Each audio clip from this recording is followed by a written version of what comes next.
Apple saint Thomas Mar Thoma ഇടവകയുടെ ശതോത്തര രജത jubilee ആഘോഷങ്ങൾക്ക് തുടക്കമായി. ആഘോഷ പരിപാടികളുടെ ഉദ്ഘാടന ചടങ്ങിൽ ഇടവക വികാരി റവറന്റ് സാം തോമസ് അധ്യക്ഷത വഹിച്ചു.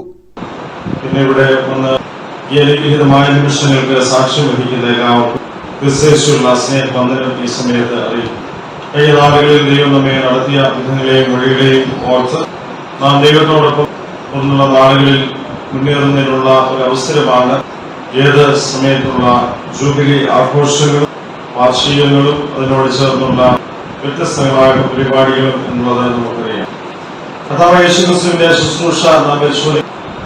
സാധാരണ പറയാം, അവൻ ആൾക്കൂട്ടത്തിൽ നിന്ന് സമൂഹത്തെ രൂപപ്പെടുത്തിയവനാണ്. അടൂർ ഭദ്രാസനാധ്യക്ഷൻ റവറന്റ് മാത്യൂസ് മാർ സെറാഫിം എപ്പിസ്കോപ്പ, ജില്ലാ കളക്ടർ അലക്സ് വർഗീസ്, അടൂർ ഭദ്രാസന വികാരി general reverend K V Cherian, Adoor ഭദ്രാസന സെക്രട്ടറി റവറന്റ് ബേബി ജോൺ തുടങ്ങിയവർ മുഖ്യ അതിഥികളായി പങ്കെടുത്തു.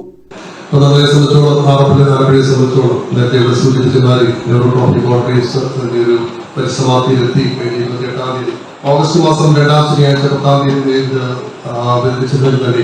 പ്രതീക്ഷമായ വയനാട് ദുരന്തത്തിൽ നിന്ന് മാറ്റിവെക്കുകയും നിർദ്ദേശത്തോട് മാറ്റിവെക്കുകയും ശേഷം അത് സെപ്റ്റംബർ മാസം 28-ാം തീയതി നടത്താമെന്ന് അദ്ദേഹം സൂചിപ്പിക്കുകയും ചെയ്ത അടിസ്ഥാനത്തിലാണ് ഏർപ്പെടുത്തിയത്. എന്നാൽ നമുക്കറിയാവുന്ന പോലെ വളരെ ഭംഗിയായിട്ട് എല്ലാ കാര്യങ്ങളും മാനേജ് ചെയ്യാൻ കഴിയുന്നത് അവസാന ഘട്ടത്തിൽ ചെറിയൊരു ആശയക്കുഴപ്പമുണ്ട്.